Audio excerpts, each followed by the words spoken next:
I adventured to South Central LA to visit Mud Baron at the Community Healing Garden. Mud's true passion is flowers. He grows flowers to give them away because he understands that true nourishment cannot always be eaten. He mentors the local kids, showing them that there is so much to learn outside of the books, getting their hands in the earth.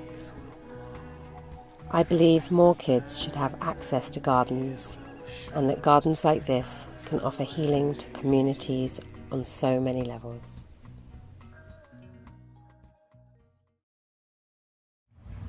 So today we're here with Mud Baron at Community Healing Gardens, and I'm going to be asking him a few questions about why plants exist and what it's like to teach kids how to grow strawberries.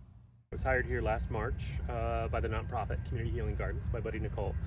It's one of multiple sites she has, and the farm was going a little bit like this, and I needed to go like this, and so I thised it. And what did I tell you was the key to manipulating the universe? Empathy. Right, empathy, which is so counterintuitive. But, I mean, it's a salesperson's dilemma. If you ever have a salesperson tell you, oh, what are you interested in today? And you say, oh, blah, blah, blah. And they're like, wow, look at those shoes. And all of a sudden the conversation's about the shoes. And you're talking and prattling on about where you got the shoes, how comfortable they are. All you're doing is talking about the shoes. And about 15 minutes later, you hand over your plastic because this person understands you. So with plants, obviously I'm not asking them what kind of shoes they wear. But these plants, they have fairly predictable needs. We have growing weather year-round. So we have this amazing Mediterranean climate. So many amazing things possible. And, you know, unfortunately a few Europeans show up and live here. But otherwise, it's amazing. The grapes, the orange tree, the dahlias, they get what they want. And so for me, the farmer, having, you know, the mission of growing 7,000 pounds of food, which I said we're very proud that we tripled that goal. We're doing anywhere from 200 to 600 pounds a week, which is great, and that goes out to our neighbors. So that's one of the things that I was brought in to do. But the other goal was to make it pretty. And my hobby is giving flowers away. And my career for the last 20 years has been to enable my hobby. Best way to give flowers away is to grow them yourself. And how do you see those flowers affecting people when you do give them? What does it give them that Oh, it's just food cannot? happiness. It's happiness. I gave flowers when COVID started.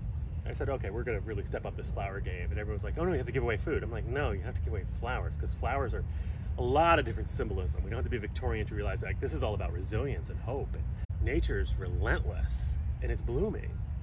So we'll come back, ask me why women like flowers so much, because that's another conversation. And it's really good, it goes to humans. But giving flowers away, one of the teams of World Central Kitchens that's doing all of the emergency kitchens near my house, because lazy, I asked my buddy Eric, who at the time was coordinating all the food drop-off spaces. I said, give me a crew and I'm gonna deliver flowers. And so I did. This was 6 weeks ago maybe. And Heidi, who's the crew boss, got her photo, and she was so happy. And all of her crew had flowers, and she had a bucket of flowers. So we stayed in touch, the magic of Mark Zuckerberg, Instagram. And last week, she finally took me up on my offer to take a few buckets of flowers. And so they were just buckets of flowers. And she came over from your neighborhood, Los Feliz. She drove over. And I said, well, are you gonna give these to your crew? She's like, no, I'm gonna give them to my neighbors.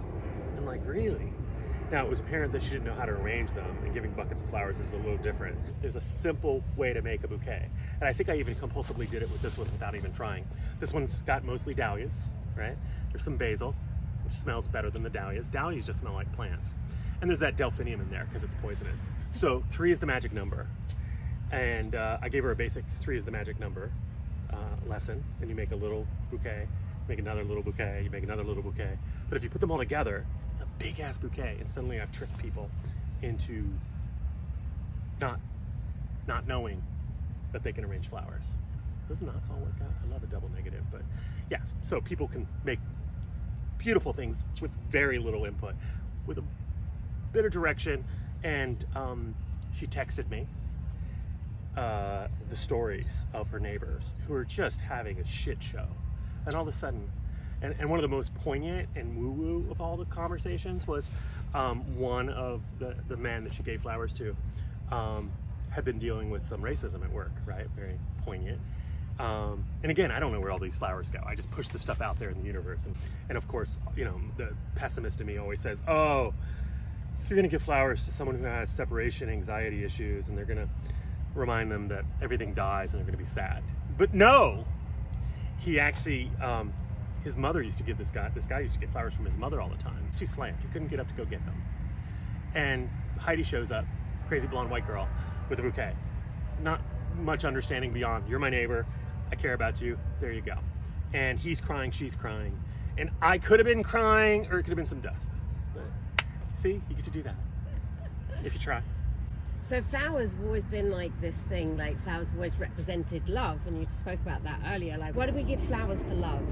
Well, let's step back, because, you know, 80% of people that buy flowers are women. If you didn't know that, that's just an industry standard. 80% of the end consumers and the purchasers are flowers. And there's the anecdote about the guy that's in trouble that, you know, forgot the anniversary, who has to do a big ass bouquet. And right now I have this lovely, lovely goddamn bouquet on my dining table. It was my wife's birthday a couple days ago. And one of her clients sent her dahlias. And I was like, you fuck. He was outdoing me. I know he was. But he's lovely. And he's also mad at me for stealing his flowers in Italy. But that's another story. The question, love, flowers. Why do women like flowers so much? That's the real question that I've spent a lot of time weeding and thinking. And sometimes thinking, well, but mostly not. They're the ultimate beautiful manifestation of nature, and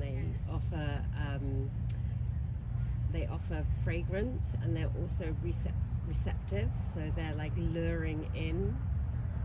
You do realize that mostly they lure in other species as hermaphrodites, because there's some, like the squash over there have male flowers and girl flowers. Did you know that? I do. They do. There's boy flowers. Most popular color of flowers in nature there is. Why is that?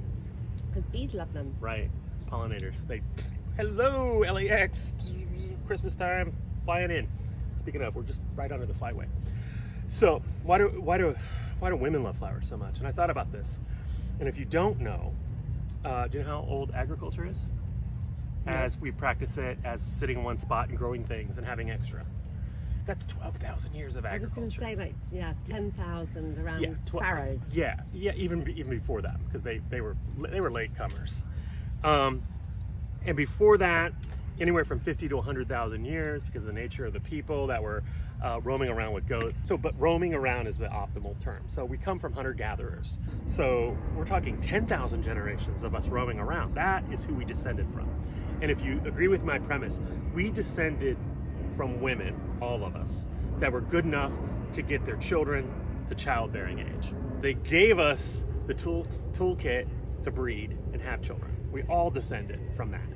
So, and women, we descended from women. That nurturing, caring for the children thing is hard. Now, a lot of pastoral and hunter-gatherer tribes to this day, men tend to do the hunting. That's not unusual. There are women that do. There's Wonder Woman and the bows and the Amazons and all that, and I'm not going to take that away. But in most cultures, it's men. And one of the reasons why is that if the man gets killed, eaten, someone's going to take care of the kids still. And there's a village and there's a tribe and they're going to take care of. So, but men aren't always great at that. So the women had to make sure there was a plan B for lunch. Always plan B, because kids, you can count on they're hungry. And here's, going back to your story, why, when you look at those yellow flowers, you know, you see something lovely, you look at a bouquet, but our ancestors looked at lunch. That flower is going to be lunch. So over 5,000 generations, it got layered in there before we were agricultural. If there's flowers, there's going to be food. And that was a survival trait. So in the back of women's minds, flowers are nurturing, they're caring. So there we are. I would like to know a little bit about, because this is like a community garden, you're right next to a school. Right. And you have kids here that are working on the land. And I would love to know... That sounds so rustic. I'm working on the land now. But you know what I mean? You have kids here that are in the garden, in the dirt. They're like working with the plants. How do you see kids responding to seeing food growing, like just food that they would normally not even maybe even know where it comes from, and all of a sudden they see cucumbers and squash and so apples. Would you do me a favor? Would you walk about 20 feet that way into the strawberry patch and pick stuff? Not you, Joe. There you go. Eat one, pick one, eat one, pick one. Bring Joe some. So the kids, there's multiple levels the program functions in giving them an opportunities. Because I could be a much more successful production farmer anywhere else in California. I could be on 500 acres like my friends have. But teaching kids gardening, there's so many pieces of it. And really, at a certain point, it's not about the plants. It's about giving the kids a sense of what they think they might be capable of. One of the core lessons I teach kids, which is not data, you can't measure it, it's intangible, but I teach 12-year-olds patience, which is a really weird lesson to learn.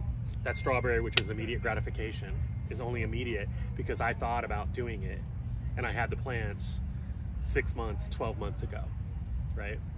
And I think we had a CrossFit, self-improvement, new age group that came through here that planted these last year so you could have them.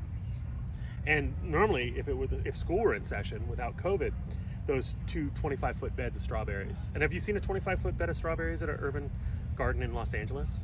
It's kind of insane. They're not inexpensive plants. But the strawberries, you know, I'm a flower grower. Why am I growing strawberries? Well, it's not about me in that case. And it gives, which is another lesson for those horrible people, those 12 and 14. And my students run at the moment from age 12 to 22, but my oldest student, my assistant, she's 34. And her lesson is about watering, because her nickname is Cleopatra, because she always plants and forgets to water. It's just like a pathology with her. I'm like, lady. So I call her Cleopatra every time she does it. When she doesn't do it, so she'll be like, oh yeah, I'm in the semi-arid desert. We get 6 inches of rain per year. Shit dries out like that.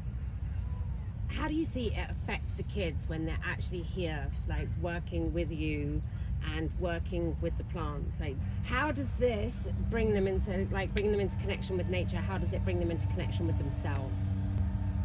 Well, not that it's about me, but honestly, I wouldn't have stayed in LA if I didn't have a program like this. I mean, if I didn't have a program like this, I'd make one, and I've done that. For the kids, you know, there's just so much going on in their lives. Like one of my favorites, he's 15. His nickname is Shower Curtain because as a credentialed teacher and someone who works with kids,